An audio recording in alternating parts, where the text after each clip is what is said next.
They lied to you. Society lied to you. Everyone who ever told you that some people are just born smart and others aren't. They lied. And the worst part, you believed them. You accepted it.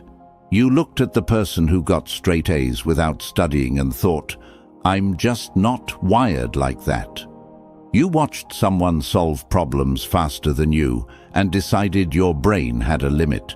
You told yourself intelligence was genetic, fixed, out of your control.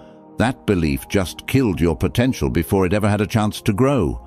Intelligence isn't something you're born with.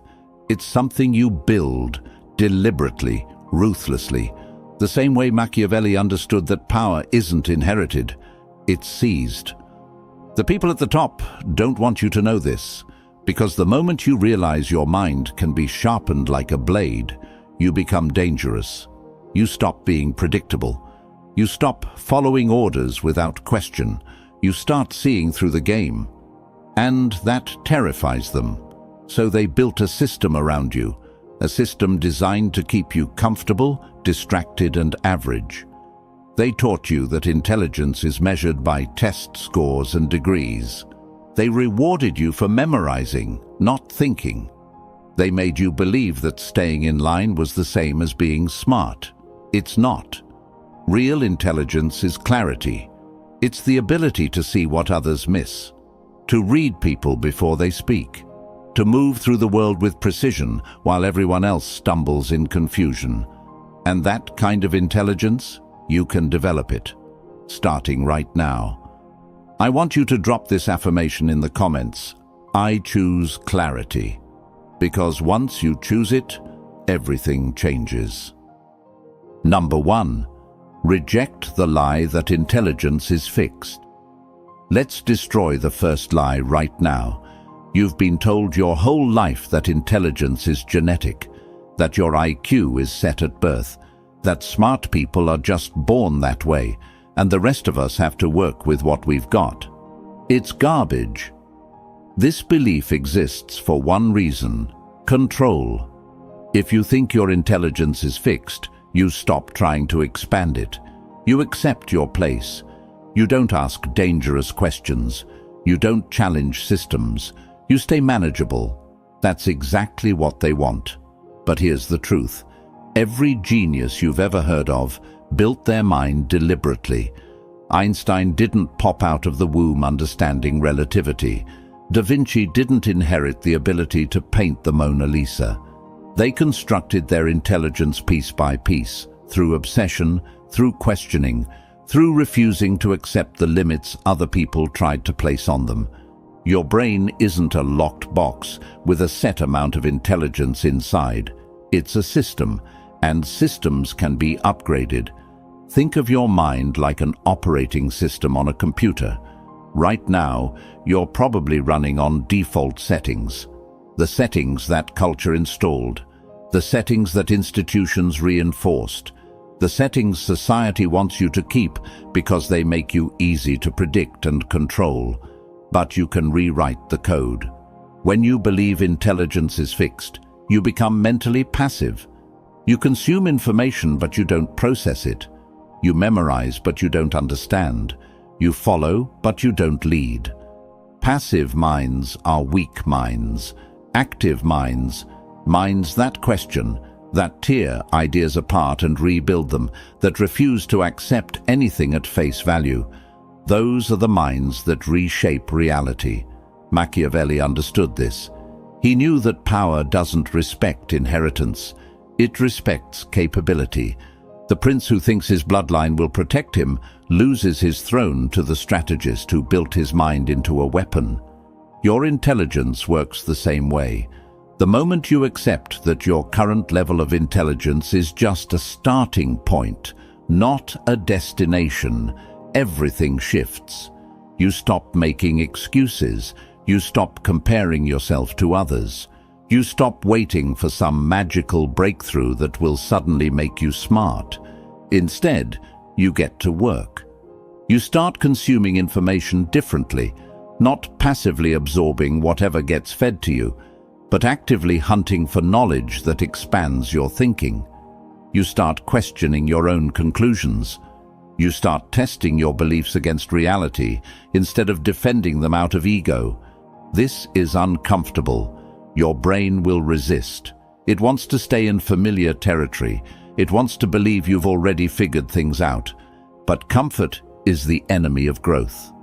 Every time you push past that discomfort, every time you force your brain to grapple with something it doesn't immediately understand, you're building new neural pathways. You're literally upgrading your mental hardware. The fixed mindset says, "I'm not good at this." The growth mindset says, "I'm not good at this yet." That one word changes everything. Because when you add "yet," you're acknowledging that intelligence is a process, a skill, something that improves with deliberate practice. And once you accept that, you stop being a victim of your circumstances. You stop blaming genetics or luck or opportunity. You take full responsibility for the quality of your thinking. That's when transformation begins. So reject the lie. Right now, decide that your mind is not finished. Decide that genius isn't a gift. It's a process, and you're going to master that process no matter how long it takes or how uncomfortable it gets. Because the alternative, accepting that you've peaked, that this is as smart as you'll ever be, that's not just wrong, it's a waste. Number 2, break the system designed to keep you average. Now let's talk about the system that programmed you to think small. The education system didn't teach you how to think. It taught you how to obey. Sit down, be quiet, memorize this, repeat it back on the test. Don't question the curriculum. Don't challenge the textbook. Just absorb what we give you and move on to the next grade. That's not education. That's training. They trained you the same way you'd train a dog. Good behavior gets rewarded. Independent thinking gets punished. You learned that the fastest way to succeed in school was to figure out what the authority wanted and give it to them, not to actually understand the material. And it worked. You graduated, you got your grades, you followed the path. But here's what they didn't tell you.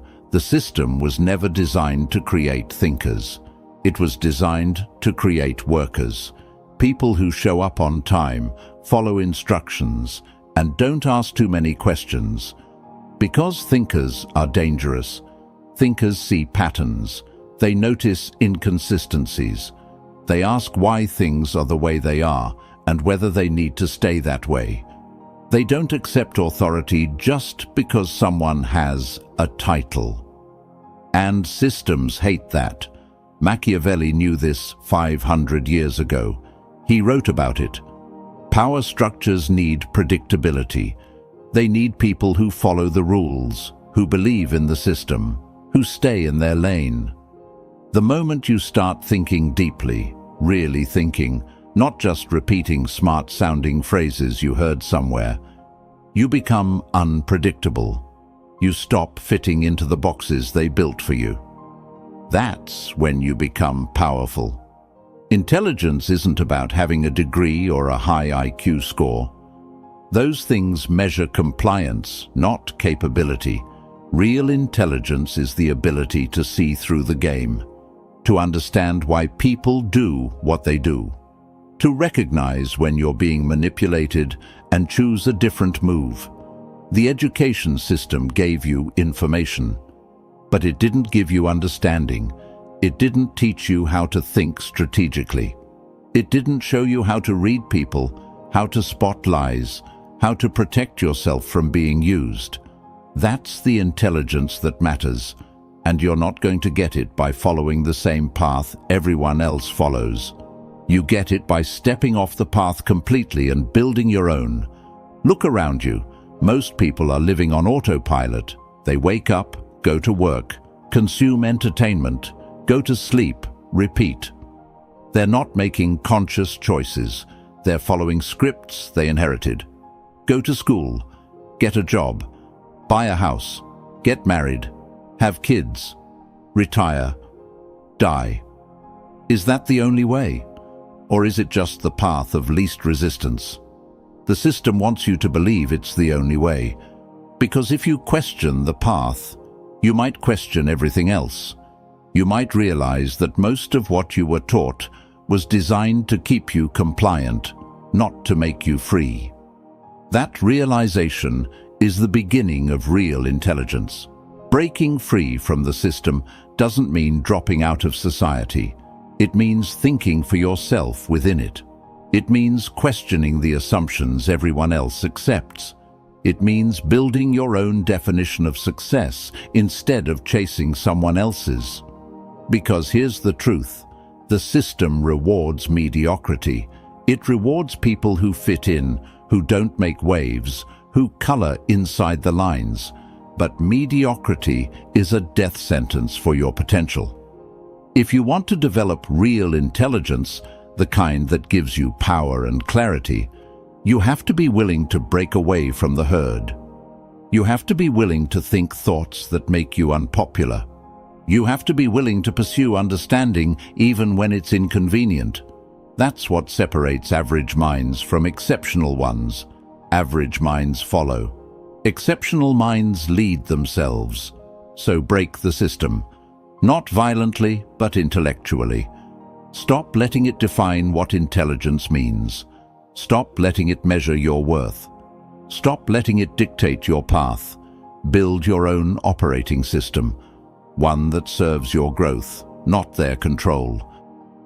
Number 3, question everything without fear. Here's where it starts to get uncomfortable.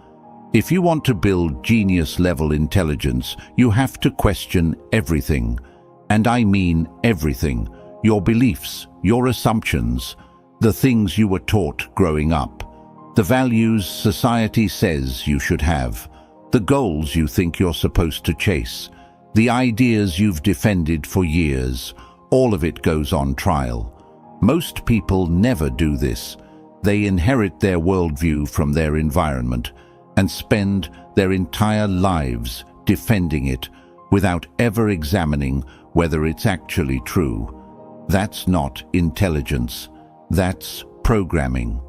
Real intelligence begins when you stop accepting ideas just because they're comfortable or familiar. When you start asking, is this actually true? Or did I just hear it enough times that I started believing it? Machiavelli questioned everything. He looked at how princes actually gained and kept power, not how philosophers said they should behave. He ignored the fairy tales and studied reality, and that made him one of the most clear-thinking minds in history.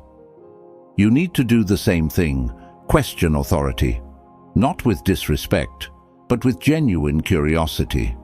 When someone tells you something is true, ask them how they know. Ask them what evidence supports it. Ask them what would have to be true for it to be false.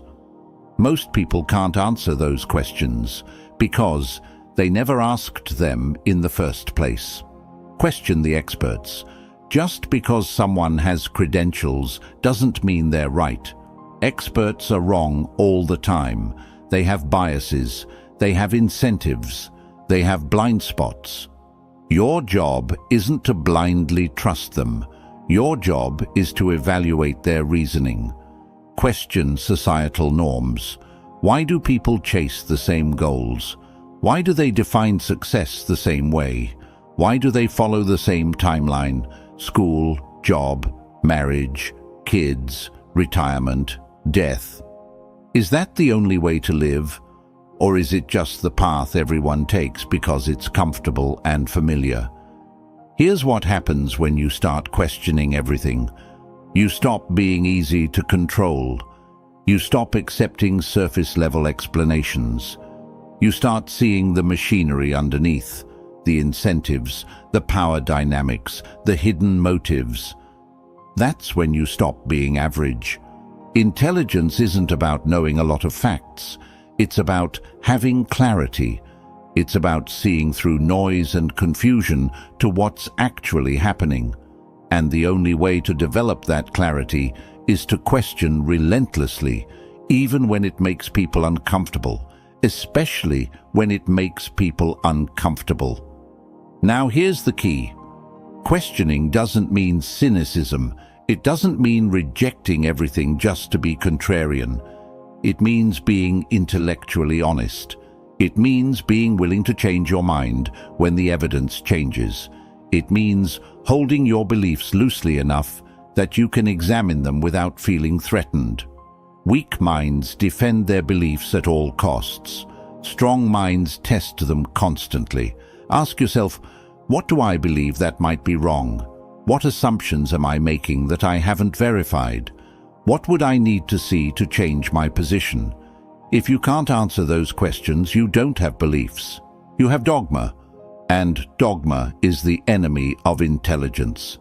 Machiavelli wasn't loved for his ideas. He was attacked, called immoral, condemned, because he questioned the fundamental assumptions about power and virtue that everyone else accepted. But he was right, and history proved it. That's the price of real thinking. You won't always be popular. You won't always be understood. People will accuse you of being negative, cynical, or difficult. Let them. Because the alternative is living in comfortable delusion. And if you've come this far, you're not built for that. So question everything. Test every idea. Challenge every assumption. Verify every claim. Not to be difficult, not to show off, but because clarity demands it. And clarity is the foundation of real intelligence. Number 4. Grow through impossible questions and contradictions. Now we go deeper. If you want to force your brain to grow, you need to ask questions it can't answer easily. Most people avoid this. They stick to comfortable questions with clear answers. They read things that confirm what they already believe. They surround themselves with people who think like they do. That's mental stagnation. Your brain grows when it struggles, when it hits resistance, when it tries to hold two opposing ideas at the same time and figure out how both could be true. Ask yourself impossible questions, questions that don't have simple answers, questions that make you uncomfortable. What if everything you believe about morality is cultural programming? What if the things you think are objectively true are just widely accepted opinions? What if the people you trust have incentives you don't understand? What if your entire worldview is built on foundations you never examined? These questions hurt. They're supposed to. Because when you ask an impossible question, your brain can't just retrieve an answer from memory. It has to build new connections. It has to synthesize information in ways it never has before. That's how intelligence grows. Now take it further. Study contradictory viewpoints on purpose. Find someone who believes the exact opposite of what you believe, and actually try to understand their reasoning. Don't strawman them. Don't dismiss them. Genuinely try to see the world through their eyes. This is painful. Your brain will resist. It wants consistency. It wants to protect your existing beliefs. But here's what happens when you force yourself to hold opposing ideas. You develop flexibility. You stop seeing the world in binary terms, right or wrong, good or bad, smart or stupid. You start seeing nuance, complexity, the gray areas where most of reality actually exists. Machiavelli did this. He studied republics and principalities. He analyzed both virtue and vice. He didn't pick a side and defend it. He looked at what actually worked in different contexts. That's strategic thinking. When you can hold contradictions in your mind without collapsing into confusion, you develop pattern recognition. You start seeing how different forces interact, how the same action can have opposite results depending on context, how truth is often situational, not absolute. This is the intelligence that gives you leverage in the real world. Because while everyone else is locked into rigid thinking, you're fluid. You adapt. You see options they don't see. You make moves they can't predict. That's power. Let me give you a practical example. Take two opposing political ideologies. Most people pick one and spend their lives defending it while attacking the other. But what if you studied both? What if you genuinely tried to understand the logic, the values, the fears behind each perspective? You'd start seeing that both sides have some truth. Both sides have some blindness. Both sides are responding to real problems with incomplete solutions. And suddenly, you're operating at a level above the argument. You're not trapped in the binary. You're seeing the whole board. That's what contradictions do. They force you to climb higher, to see from a broader perspective, to think in layers instead of lines. Now here's the advanced move: synthesize. After you've studied opposing views, after you've held contradictions, after you've asked impossible questions, bring it all together. Find the pattern that makes sense of the contradiction. Find the framework that explains why different approaches work in different contexts. Find the principle underneath the chaos. That's synthesis. And synthesis is the highest form of intelligence. It's not just knowing things, it's seeing how things connect. It's building mental models that explain reality better than any single ideology or system. Machiavelli did this with power. He synthesized observations from history, psychology, and strategy into a framework that still holds true 500 years later. You can do the same thing with anything you study, but only if you're willing to sit with the discomfort of contradictions long enough to see through them. Most people quit when thinking gets hard. They retreat to comfortable certainty. Don't be most people. Stay in the discomfort. Ask the impossible questions. Study the contradictions. Build the synthesis. That's how you evolve beyond average intelligence into something exceptional. Number 5. Consolidate attention and destroy fragmentation. Here's the enemy you didn't know you had: distraction. Your attention is under attack every second of every day. Your phone buzzes. Notifications pop up. Apps are designed to fragment your focus into smaller and smaller pieces until you can't hold a single thought for more than 30 seconds. And this is killing your intelligence. Deep thinking requires sustained attention. You can't build complex ideas when your mind is constantly jumping from one thing to another. You can't see patterns when you're looking at everything and focusing on nothing. Fragmented attention creates a fragmented mind. Think about how you consume information. You scroll, you skim, you watch 15-second videos, you read headlines but not articles. You expose yourself to thousands of ideas but absorb none of them. That's not intelligence. That's mental noise. Genius requires silence. It requires the ability to sit with one idea long enough to actually understand it, to turn it over in your mind, to see it from different angles, to connect it to other ideas. You can't do that when your attention is scattered. Machiavelli didn't have notifications. He had silence. He had long stretches of uninterrupted time to think deeply about power, strategy, and human nature. That's how he saw what others missed. You need to reclaim that. Start small. Put your phone in another room for 1 hour. Sit with a single idea and nothing else. No music, no background noise. Just you and the thought. Your brain will panic. It's been trained to need constant stimulation. It will tell you you're bored. It will tell you to check your phone. It will invent emergencies that don't exist. Ignore it. Because on the other side of that discomfort is clarity. Sustained focus is a form of power. When you can direct your full attention to one thing for an extended period, you see things others can't see.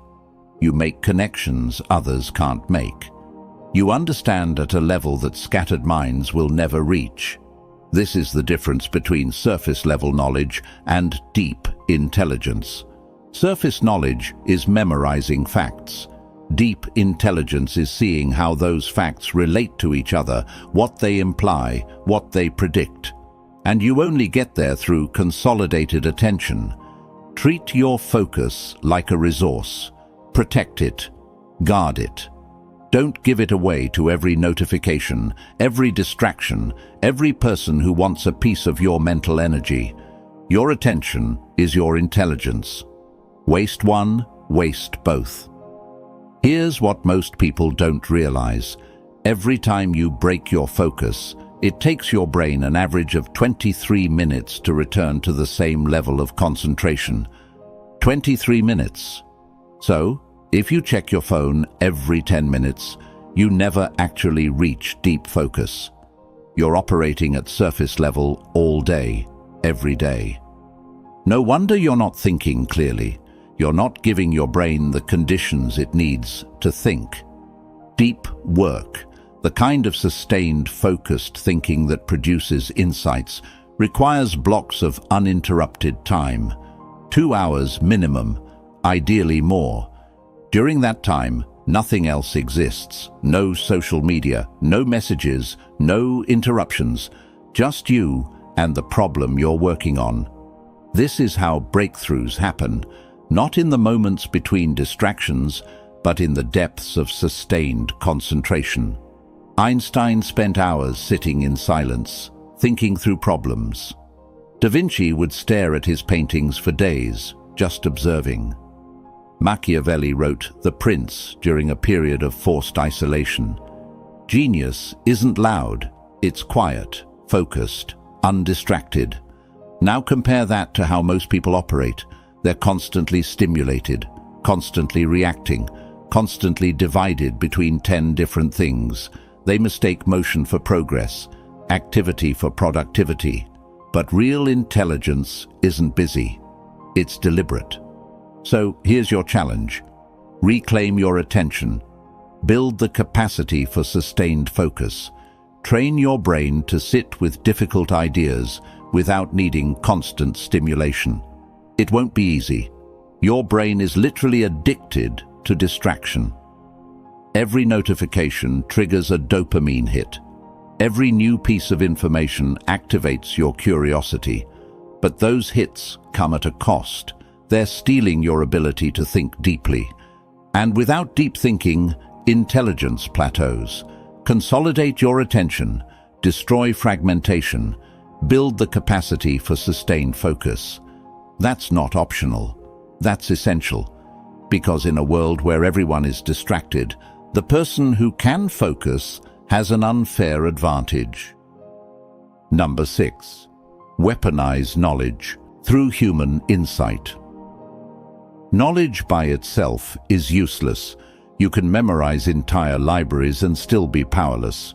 Intelligence isn't about what you know. It's about what you can do with what you know. And the most valuable thing you can do with knowledge is understand people. Not facts, not theories, people. Because every obstacle you face, every opportunity you encounter, every move you make in life, it all involves people.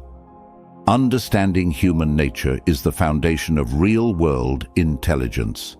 Machiavelli understood this better than almost anyone. He didn't just study politics in the abstract, he studied people, what motivates them, what they fear, how they behave under pressure, what makes them loyal or treacherous. That's the intelligence that matters. Start observing, not casually, deliberately. Watch how people talk, what they emphasize, what they avoid, what makes them uncomfortable, how they react when they think no one's paying attention. Listen to what they don't say, the gaps in their stories, the subjects they change, the questions they deflect. Everyone reveals themselves constantly. Most people just aren't watching. Ask yourself, what does this person want? What are they afraid of? What would they do if they thought they could get away with it? These aren't cynical questions. They're strategic ones. When you understand what drives someone, their fears, their desires, their insecurities, you understand how they'll behave. You can predict their moves. You can position yourself accordingly. This is how intelligence becomes leverage. You don't need to manipulate people. You just need to see them clearly. And when you see them clearly, you stop being surprised. You stop getting used. You stop trusting the wrong people and dismissing the right ones. Most people are performing. They're projecting an image. They're saying what they think they should say, acting how they think they should act. Your job is to see past the performance to the person underneath. And you do that by staying quiet, by observing more than you speak, by letting people reveal themselves while you collect information. This is why the smartest people in the room are often the quietest. They're not showing off their intelligence, they're using it. Watch body language. Notice inconsistencies between what people say and what they do. Pay attention to who they become under stress. Observe how they treat people who can't benefit them. These things tell you more than words ever will.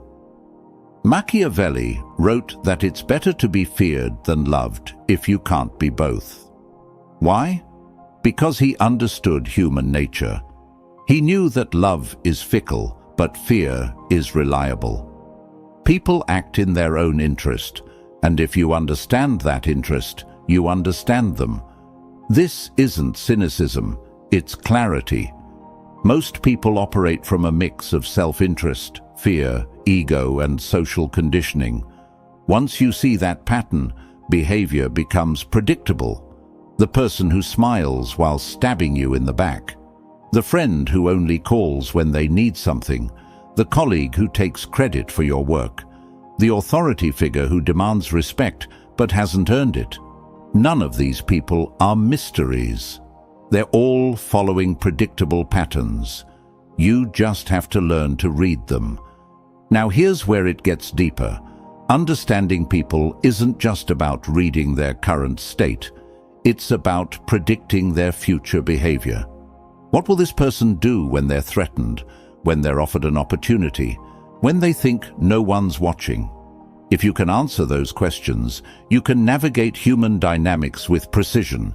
You know who to trust, who to keep at arm's length, who to avoid entirely, who to collaborate with, who to compete against.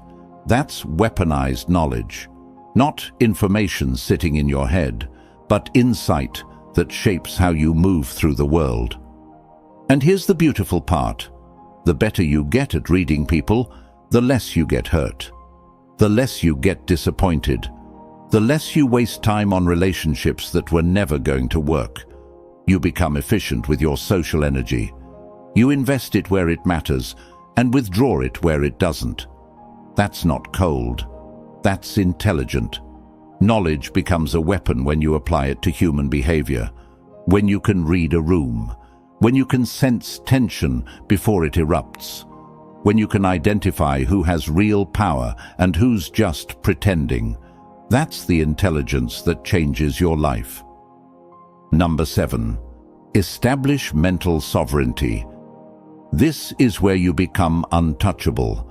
Mental sovereignty means you own your mind completely. No one can guilt you into changing your thoughts.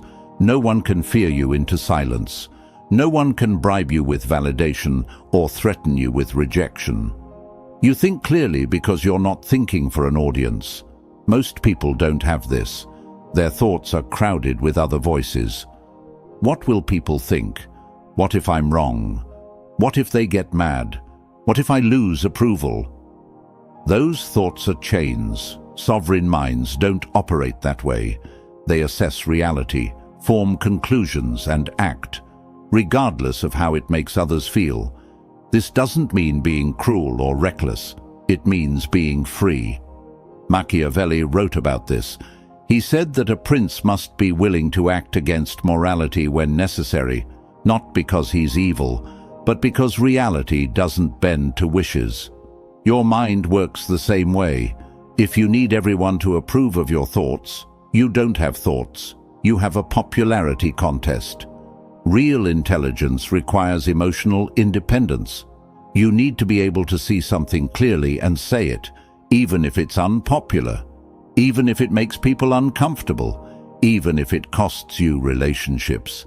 That's not arrogance, that's sovereignty. Here's how you build it. Stop seeking validation. When you say something, don't check everyone's reaction to see if you said the right thing. Don't adjust your position based on who agrees with you. Don't soften your words to make people comfortable. Say what you see. Stand on it. Let people react however they're going to react. You're not here to manage their feelings. Detachment is power. When you're not emotionally invested in whether people like you, you can see them clearly. You can make decisions based on reality instead of hope. You can walk away from situations that don't serve you without guilt. This is what sovereign minds do. They observe, they assess, they act. They don't apologize for seeing clearly. And here's the thing, people can't manipulate what they can't reach.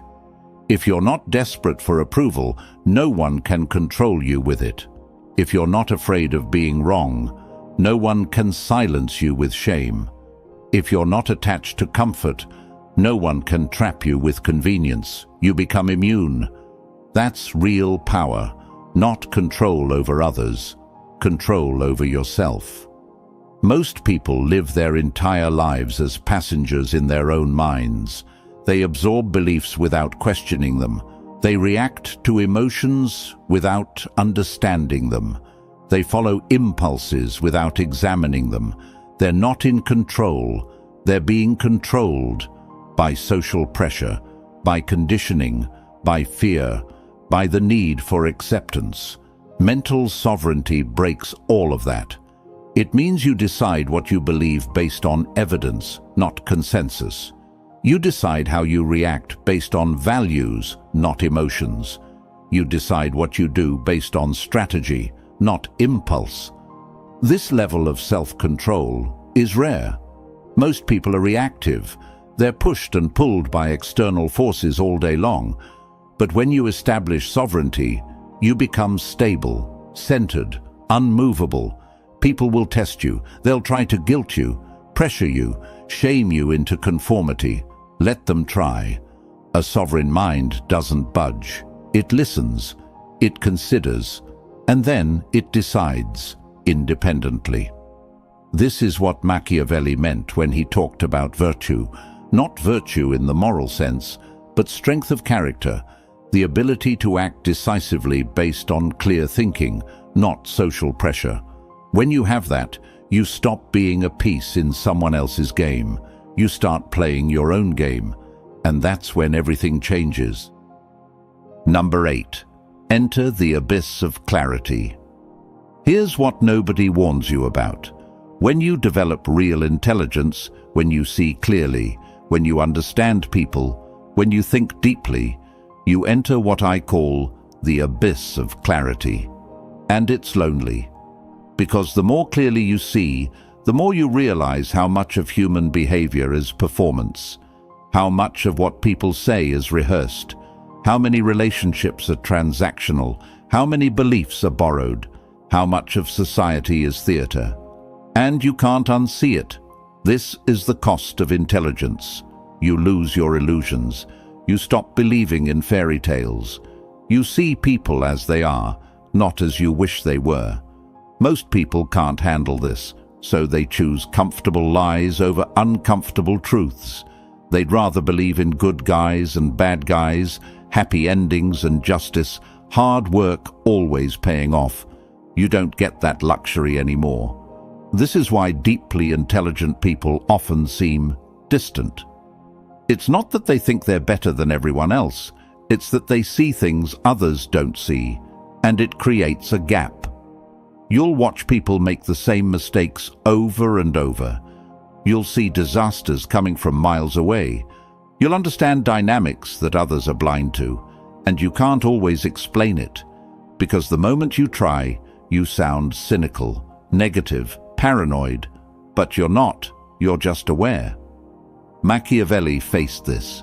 He saw power for what it was, not what people pretended it was, and it isolated him. People called him immoral. They said he was teaching evil. He wasn't. He was teaching clarity. Clarity about how the world actually works, not how we wish it worked. And that clarity comes with a price. You'll lose friends who can't handle your honesty. You'll distance yourself from people who drain your energy. You'll stop participating in conversations that go nowhere. You'll feel out of place in spaces that used to feel comfortable. This is not a flaw in you. It's a natural outcome of growth. When you see the game clearly, you stop wanting to play the way everyone else plays. But here's what makes it worth it. The abyss of clarity also brings peace. Because once you accept that most people are operating from fear, ego, and conditioning, once you stop expecting them to be different, you stop being disappointed. You see their behavior for what it is. You don't take it personally. You don't waste energy trying to change them. You just navigate around them. That's detachment. And detachment is freedom. You're not cold. You're not heartless. You're just not confused anymore. And that clarity, even when it's painful, is better than the alternative, which is stumbling through life blind, hoping things work out, wondering why you keep getting hurt. The abyss teaches you to see reality without the filters, without the wishful thinking, without the need for things to be different than they are. Most people spend their lives fighting reality, wishing people were kinder, wishing the world was fairer, wishing things worked differently. That's exhausting, and it's pointless. Reality doesn't care what you wish, it just is. When you accept that, when you stop fighting what is and start working with it, you find a different kind of power. The power of acceptance, the power of clear vision, the power of strategic action based on truth, not hope. This doesn't mean you become passive. It means you become precise. You don't waste energy on battles you can't win. You don't invest in people who won't reciprocate. You don't chase outcomes that reality won't support. Instead, you move with reality. You find the leverage points. You make moves that actually work, instead of moves that feel good. That's what the abyss teaches you. And yes, it's lonely, because most people are still living in the comfortable illusions you left behind. But it's also liberating, because you're no longer trapped by those illusions. You're free. Free to see, free to think, free to act. Intelligence is a burden, but it's a burden worth carrying. So here's where you are now. You've rejected the lie that intelligence is fixed. You've broken through the system designed to keep you average. You've learned to question without fear and grow through contradictions. You've weaponized your knowledge by understanding people and established mental sovereignty. Now you build the final form, the unbreakable mind. An unbreakable mind doesn't mean you never feel pain. It means you don't break under it. You stay stable, clear, and functional when everything around you collapses. This is the ultimate evolution of intelligence. Not memorizing facts or scoring high on tests, but facing reality with precision instead of panic. True power is controlling yourself, your emotions, your reactions, your mind. When you master that, nothing can shake you. Not rejection, not failure, not betrayal. You see it, process it, and move forward. That's an unbreakable mind. And the world doesn't know what to do with people like that. You can't be threatened, bought, or manipulated. You're calm when everyone panics. You're clear when everyone's confused. You're precise when everyone reacts. That's the intelligence that changes everything. Intelligence isn't a destination. It's continuous evolution. Every day you choose to sharpen your mind or let it dull.